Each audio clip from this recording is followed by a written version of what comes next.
చేయడమా సుందరీకరణనా ప్రజలకు స్పష్టత ఇవ్వాలని చెప్పి నేను ప్రభుత్వాన్ని కోరుతా ఉన్నాను. Number 3, my question number 3, Chandrababu Naidu టైంలో స్టార్ట్ అయింది నందనవనం పేరిట ఈ మూసీది అప్పుడు స్టార్ట్ అయింది. సరే, అందరు ముఖ్యమంత్రులు వారి వారి ప్రయత్నాలు చేశారు. అసలు బఫర్ ఎంత? ఒక ప్రభుత్వం బఫర్ 9 మీటర్లని ఇచ్చింది, ఒకరు 30 మీటర్లని ఇచ్చారు, ఒకసారి 50 మీటర్లని ఇచ్చారు. ఇప్పుడు రేవంత్ రెడ్డి బఫర్ 100 మీటర్లు అంటుండు. అంటే ఈ బఫర్ 100 మీటర్లు పెట్టడానికి is there any scientific study? బఫర్ను ఎలా నిర్ణయించారు 100 మీటర్లని? దీనికి ఏమైనా సైంటిఫిక్ స్టడీ ఉందా? ఉంటే ఆ స్టడీ బయట పెట్టండి, వివరాలు బయట పెట్టండి. How do you decide 100 metres? ఇంకొక ఇష్యూ కూడా ఉంది మూసీలో. మనం చూస్తాం అప్పుడప్పుడు వెళ్ళినప్పుడు, మూసీ ఒక దగ్గర 200-300 మీటర్లే ఉంటుంది, ఒక దగ్గర కిలోమీటర్ ఉంటుంది. నువ్వు ఎక్కడి నుంచి 100 మీటర్లు అంటున్నావు? 300 మీటర్లు ఉన్న కాడ నది మధ్య నుంచి 100 మీటర్లు అంటావు. మూసీ ఎరోడై అంటే ఏమైందంటే నది ప్రవహించి కొన్ని చోట్ల ఆ పక్కనుండే సాయిల్స్ ఎరోడైపోయి అది కిలోమీటర్ అయింది. మరి కిలోమీటర్ ఉన్న దగ్గర కూడా బండు నుంచి 100 మీటర్లు అంటవా? 300 మీటర్లు ఉన్న దగ్గర కూడా బండు నుంచి 100 మీటర్లు అంటవా? అసలు ఆ 100 మీటర్లు ఎట్లా డిసైడ్ చేస్తావు? ఎక్కడి నుంచి డిసైడ్ చేస్తావు? ఫస్ట్ ఆఫ్ ఆల్ అసలు 9 మీటర్ల నుంచి 100 మీటర్లకు పెంచడానికి what is the scientific study? Analysis ఏందో చెప్పు, బేసిస్ ఏందో చెప్పు. అండ్ అది ఎలా కొలుస్తావు? మూసీ ఒక దగ్గర 300 ఉంది, ఒక దగ్గర కిలోమీటర్ ఉంది. How do you take that 100 metres? 300 అనే బేసిస్ తీసుకొని పోతే చాలా చోట్ల ఇండ్లు బచాయించిపోతాయి. మరి ఒక చోట కిలోమీటర్ ఉంది, కిలోమీటర్ ఉన్న దగ్గర కూడా ఆ బార్డర్ నుంచి 100 మీటర్లు డిసైడ్ చేస్తావా? How do you decide? Please clarify. This is number 3. Number 4, ఈ మూసీకి సంబంధించిన ఏదైనా ఒక నదిని మనము చేయాలనుకుంటే, ఒక ప్రాజెక్టు నిర్మించాలనుకుంటే ఒక 100 సంవత్సరాల డేటా తీసుకొని అనాలిసిస్ తీసుకొని చేస్తూ ఉంటాం. మరి మూసీకి సంబంధించి గత 100 సంవత్సరాల్లో హైడ్రోలాజికల్ స్టడీస్ కానీ ఫ్లడ్ వాటర్ స్టడీస్ కానీ ఏమన్నా చేశారా? చేస్తే ఆ వివరాలు ప్రజల ముందు పెట్టండి. ఇప్పుడు ఎందుకంటే ఒక నదిని మనం పునర్జీవం చేయాలంటే దాని ఫ్లడ్ ఎంత, దాని 100 సంవత్సరాల్లో హైయెస్ట్ ఫ్లడ్ ఎప్పుడు వచ్చింది, లోయెస్ట్ ఫ్లడ్ ఎప్పుడు వచ్చింది, ఫ్లడ్ను ఎట్లా మనం కంట్రోల్ చేయాలి అనడానికి ఏమైనా స్టడీస్ ఉన్నాయా? Please keep it in the public domain. Hydrological studies, flood water studies, గత 100 సంవత్సరాల రిపోర్ట్ ప్రజల ముందు పెట్టండి. And one more important point, number 5. అంటే ఈ ముఖ్యమంత్రిని నమ్మలేం. ఇందాకన్నా చూసారా, ఈయనకేదో శాపం ఉన్నట్టుంది, నిజాలు చెప్పడు. పూర్వజన్మలో ఏదో శాపం ఉన్నట్టుంది రేవంత్ రెడ్డికి. అబద్ధాలు తప్ప ఆయనకు నిజాలు చెప్పడం రాదు అని నేను ఉత్తగా అనట్లేదు. I will show another 2 documents now. Point number 5, శాసనసభలో ముఖ్యమంత్రి గారు ADB లోను మూసీ ప్రాజెక్టుకు శాంక్షన్ అయింది అని చెప్పిండ్రు. అది చదివి వినిపిస్తా. ఫస్ట్ ఆఫ్ ఆల్ పారాగ్రాఫ్ 3లో, ఇది జనవరిలో 1363 క్వశ్చన్ నంబరు, ముఖ్యమంత్రి రేవంత్ రెడ్డి ఇచ్చిన సమాధానం. The project divided into 5 zones, zone 1, 2, 3, 4, 5. Musi River Development Corporation Limited is taking up Zone 1 reach for 21 kilometers, Usman Sagar and Himayat Sagar to Bapu Ghat. Out of 55 kilometers under Phase 1, the Asian Development Bank has agreed for funding rupees 4,100 crores. Asian development bank 4,100 కోట్ల రూపాయలు ఇవ్వడానికి ఒప్పుకున్నది అని స్వయంగా ముఖ్యమంత్రి గారు ఇది శాసనసభలో చెప్పినటువంటి సమాధానం. ఇగో ఇది ADB లెటర్లు. These are the 3 Asian development bank లెటర్లు. ఇందులో 3 లెటర్లు ఉన్నాయి. ఇది 15th December 2023. Asian development bank ఏం చెప్పిందంటే, ఇంకా DPR రాలేదు, ఇంకా మేము అనాలిసిస్ చేస్తాము, మా రూల్స్ మా పద్ధతులు అన్నీ పాటిస్తేనే లోన్ శాంక్షన్ చేస్తాము అని 15 డిసెంబర్ 2025 చెప్పిండ్రు. తర్వాత ఇక్కడ మూసీ బాధితులందరూ కలిసి ఏషియన్ డెవలప్మెంట్ బ్యాంక్తో మీటింగ్ పెట్టుకుంటే ఇది జనవరి 23. January 23 minutes of the meeting of Asian development bank. ఇందులో no ADB financing approved and no DPR submitted by Musi river development corporation limited. మాకు డిపిఆర్ రాలేదు, మేము లోన్ శాంక్షన్ చేయలేదు అని ఇది జనవరి 23, 2026 నాడు ఇది ఏడీబీ మినిట్స్. దెన్ లేటెస్ట్ నిన్నగాక మొన్న ఇది 11th March 2026, ఇవాళ 13 కదా, 11th March నిన్నగాక మొన్న ఏషియన్ డెవలప్మెంట్ బ్యాంక్ ఇచ్చినటువంటి లెటర్, మేము ఇంకా లోన్ శాంక్షన్ చేయలేదు, ఆ రోజు ఏదైతే ఉందో ఈ రోజు కూడా అదే స్టేటస్లో ఉంది, మాకు డిపిఆర్ రాలేదు, మేము లోన్ శాంక్షన్ చేయలేదు అని నిన్నగాక మొన్న ఏషియన్ డెవలప్మెంట్ బ్యాంక్ ఇచ్చినటువంటి లెటర్ ఇది. అసెంబ్లీలో ఏం చెప్పిండు, జనవరిలో లోన్ శాంక్షన్ అయిపోయింది, 4100 కోట్ల రూపాయలు ఏషియన్ డెవలప్మెంట్ బ్యాంక్ లోన్ మంజూరు అయిపోయిందని చెప్పి శాసనసభలో చెప్పిండు. ఇంత పచ్చి అబద్ధాలు మాట్లాడే ఈ ముఖ్యమంత్రి మాటలు ప్రజలు ఎట్లా నమ్మాలి? ఎట్లా నమ్మాలి? దేవుని మీద ఒట్టు పెట్టి రుణమాఫీ ఎగ్గొడుతీవి, మున్సిపల్ ఎన్నికలలో మిర్యాలగూడ సభలో ఎన్నికలైన తెల్లారి రైతు బంద్ వేస్తా అని ఎగ్గొడుతీవి, నిండు శాసనసభలో పవిత్రమైనటువంటి శాసనసభలోనే లోను మంజూరు కాకపోయినా లోను మంజూరు అయిందని శాసనసభనే తప్పుదో పట్టించిన ఈ రేవంత్ రెడ్డిని ఎవరు నమ్ముతాడా? ఎట్లా నమ్మాలి? అందుకే అన్న ఈయన శాపగ్రస్తుడు, అబద్ధాలు మాత్రమే మాట్లాడతాడు. ఇది ఐ డిమాండ్ రేవంత్ రెడ్డి, ఇవాళ నువ్వేదో ప్రజెంటేషన్ పెట్టినావు కదా, మరి లోను మంజూరు అయిందని అసెంబ్లీలో చెప్పినావు, మంజూరు అయిందా కాలేదా, అసెంబ్లీని తప్పుదో పట్టించినవా, అబద్ధం చెప్పినవా, ఇవాళ ప్రజలకు క్లారిఫై చేయి. This is number 5. Now point number 6. ఇప్పటికే చాదర్ఘాట్లో 300 ఇండ్లు కూల్చినావు మూసీ పేరు మీద.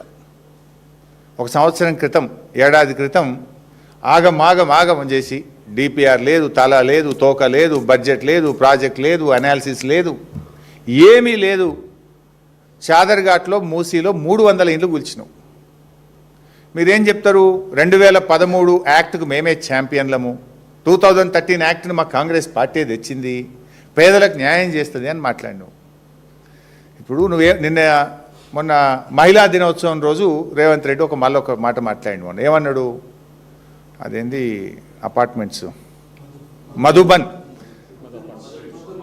మధురిడ్జ్ అపార్ట్మెంట్ వాళ్ళకు నేను 7 ఎకరాలకు 7 ఎకరాలు ఇస్తా, ఇంతకంటే మంచి ఇల్లు కట్టిస్తా, వాళ్ళని దోలిస్తా అని స్పీచ్లో చెప్పినావు. మరి ఇప్పటికే కూలగొట్టిన 300 మందికి ఏమి ఇచ్చినావో చెప్పు. ఆల్రెడీ చాదరగట్ల ఇదే మూసీ ప్రాజెక్టులో 300 ఇళ్ళు కూలగొట్టినావు కదా, ఆ కూలగొట్టిన 300 ఇళ్లకు కేసీఆర్ గారు కట్టించిన డబుల్ బెడ్రూమ్లలో దోలినావు మామ అనిపించినావు. 2013 చట్టం ఏం చెప్తుంది? ఒక్కొక్కరికి ప్రతి మేజర్కు 18 ఏళ్ళు నిండిన ప్రతి ఒక్కరికి ఒక పక్కా ఇల్లు ఇవ్వాలి, ప్రతి ఒక్కరికి వేజ్ కంపెన్సేషన్ లాస్ కింద 7.5 లక్షల రూపాయలు ఇవ్వాలి, ట్రాన్స్పోర్ట్ ఛార్జెస్ ఇవ్వాలి, ఇట్లా రకరకాల మొత్తంగా ఒక కుటుంబానికి 18 ఏళ్ళు నిండిన ప్రతి ఒక్కరికి 15 లక్షలు వస్తాయి. House site, house and 15 lakhs రావాలి. మేము ఇచ్చినాం మల్లన్న సాగర్ ప్రాజెక్టులో. మరి నువ్వేమిచ్చినావు చెప్పు నాకు. నిన్ను ఎట్లా నమ్మాలి? కూలగొట్టిన 300 మందిని తీసుకుపోయినావు, రాత్రి బుల్డోజర్లు పెట్టి కూలగొట్టినావు, ఆయనతో బండ్లు ఎక్కించినావు, తీసుకుపోయి కేసీఆర్ గారు కట్టిన డబుల్ బెడ్రూమ్లలో తోలినావు. 2013 చట్టం ఏం చెప్పింది? విత్ సెలబుల్ రైట్స్, అమ్ముకునే శాశ్వత హక్కులతో కూడిన ఇంటి స్థలము, ఇల్లు నిర్మించి సకల వసతులతో ఇవ్వాలి. కరెంటు, మంచినీళ్ళు, రోడ్డు, మోరీ, హాస్పిటలు, బడి, గుడి అన్నీ పెట్టి ఇవ్వాలి. నువ్వేమైనా ఇచ్చినావు వాళ్ళకు? ముగ్గురిని, ఆ 300 మందిని 3 దిక్కులు కొట్టేసినావు. ఆడో 50 ఇండ్లు ఖాళీ ఉంటాయి, 50 మందిని ఒకడు తోలినావు, ఒకడు 100 మందిని తోలినావు, ఒకడు 20 మందిని తోలినావు. వాళ్ళకి సొంత ఇంటి స్థలము లేదు, ఇల్లు గట్టి ఇవ్వలేదు, ఏది లేకుండా ఉపాధి లాస్ ఇవ్వలేదు, 1 రూపాయి సాయం చేయలేదు.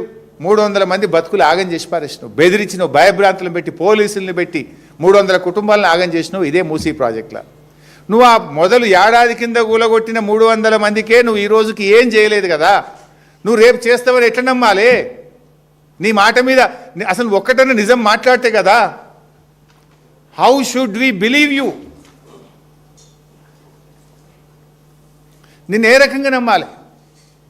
అంటే రేవంత్ రెడ్డి పచ్చి అబద్ధాలు మాట్లాడతాడు. రేవంత్ రెడ్డి గారు పచ్చి అబద్ధాలు మాట్లాడతాడు. ఎందుకు ఈ మాట చెప్తున్నా అంటే, నువ్వు ఇప్పుడు మ్యాన్ రిడ్జా మధు రిడ్జ్ అపార్ట్మెంట్స్ వారికి నువ్వు ఇస్తా అన్నావు, మరి కూలగొట్టి 300 మందికి వేయాలి కదా, నువ్వు రేపు వాళ్ళకి ఇస్తావని గ్యారెంటీ ఏంది? ఈ 17 ఇండ్లను ఏం చేస్తావు కదా, నువ్వు ఎన్నడన్నా ఒక మాట మీద నిలబట్టే కదా నీ జీవితంలో. ముఖ్యమంత్రిగా 2 ఏళ్ళు 3 నెలలు పూర్తి చేసుకున్న నువ్వు ఏ రోజన్నా ఏ ఒక్క మాట మీద నిలబట్టే కదా నేను నమ్మేది. మాట తప్పని మనిషిగా కేసీఆర్ పేరు తెచ్చుకుంటే, మాట తప్పడమే నా నైజంగా రేవంత్ రెడ్డి పేరు తెచ్చుకున్నాడు. సో ఆ 300 మందికి నువ్వు ఏం చేసినావో చెప్పు. ఫస్ట్ ఆఫ్ ఆల్ ఆ 300 మందికి 2013 చట్టం అమలు చేసినవా? పాత ఇంటికి కంపెన్సేషన్ ఇచ్చినవా? కొత్త ఇల్లు సెలబుల్ రైట్స్తో అందించినవా? వేజ్ లాస్ కింద రావాల్సిన డబ్బు ఇచ్చినవా? 18 సంవత్సరాలు నిండిన ప్రతి ఒక్కరికి న్యాయం జరిగిందా? You answer the question. నువ్వు ఆ కూలగొట్టిన 300 మందికే ఇప్పుడు రోడ్డు మీద పడేసినావు. ఏడాదైనా అతి గతి లేదు, దిక్కు లేదు. రేపు కూలగొట్టే 10,000 ఇండ్లని ఏం చేస్తావో అని ఆ ప్రజలు భయపడడంలో, ఆందోళన చెందడంలో న్యాయమే కదా. నిన్ను ఎట్లా నమ్మాలి నీ మాటల్ని? You answer this today. ఇది point number 6. Now point number 7.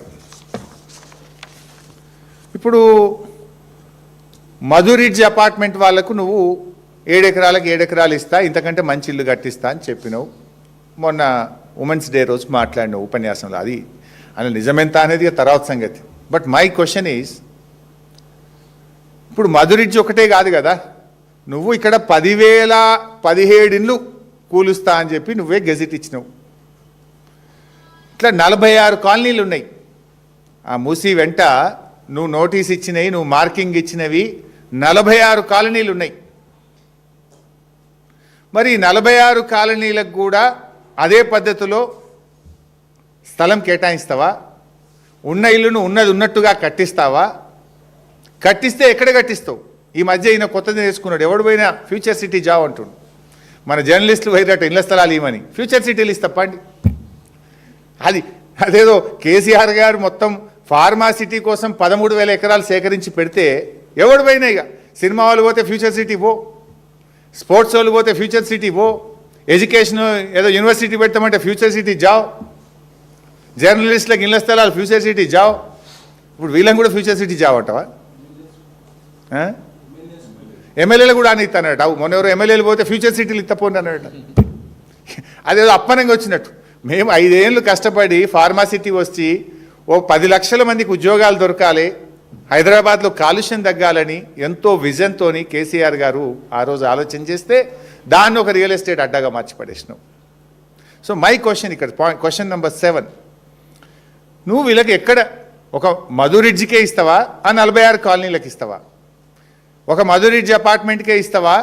ఈ 10,017 ఇండ్లు ఏదైతే కూలుస్తా అని తెలంగాణ ప్రభుత్వం రేవంత్ రెడ్డి గెజిట్ ఇచ్చిండో ఆ 10,017 మందికి కూడా ఇళ్ల స్థలాలు ఇచ్చి అదే పద్ధతిలో ఇల్లు కట్టిస్తావా? కట్టిస్తే ఎక్కడ కట్టిస్తావో కూడా చెప్పాలి. ఎందుకంటే చాలామంది అక్కడ పేదవాళ్ళు ఉంటారు. 1 కిలోమీటర్ రేడియస్లో 2 కిలోమీటర్ల రేడియస్లో పనికి పోతుంటారు. నువ్వెక్కడో 30 కిలోమీటర్ల అవతల తీసుకుపోయి ఇల్లు కట్టిస్తా అంటే ఇక్కడ ఉండే వాల్యూ ఏంది, అక్కడ ఉండే వాల్యూ ఏంది? నెంబర్ 1. నెంబర్ 2, ఉపాధి లైవ్లీవుడ్ ఎఫెక్ట్ అయింది కదా. ఒక ఆయన ఆటో నడుపుతాడు, ఒక ఆయన స్కూల్లో చదువు చెప్పుకుంటాడు, ఒక ఆమె ఇంట్లో పోయి పని చేసుకుంటుంది, ఒకళ్ళు దుకాణంలో పని చేస్తారు, ఒకళ్ళకు బార్బర్ షాప్ ఉంటుంది, ఒకరికి ఇస్త్రీ దుకాణం ఉంటుంది. మరి వాళ్ళు నువ్వు ఎక్కడనో ఇస్తే వాళ్ళు ఎట్లా బతకాలి? మరి ఆ పక్కన ల్యాండ్స్ ఉన్నాయి, అవన్నీ అమ్ముకదొబ్బే ప్లాన్లు ఉన్నావు. ఇప్పుడు ఆల్రెడీ ఉస్మాన్ నగర్లో 100 ఎకరాలు యాక్షన్ పెట్టినావు. ఆ పక్కనే ఇప్పుడు మిగతా ల్యాండ్లన్నీ ఇప్పుడు యాక్షన్ పెట్టినావు. మరి వీళ్ళకు అక్కడ ఇస్తావా? ఎక్కడిస్తావు? ఒక మధు రిడ్జ్కే ఇస్తావా? 46 కాలనీలకు ఇస్తావా? ఈ 10,017 మందికి కూడా ఇస్తావా? ఇస్తే ఎక్కడిస్తావు? మొత్తం కట్టించిన తర్వాతనే వీళ్ళని షిఫ్ట్ చేస్తావా?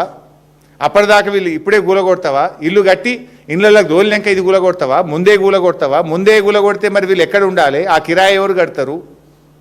వీటన్నిటికీ సమాధానాలు చెప్పాలి కదా. ఇది నేను అడుగుతలేను, ప్రజల్లో ఉన్న ఆందోళన. నిన్న ఉదయం నా దగ్గరికి ఒక 100 మంది వచ్చిండ్రు.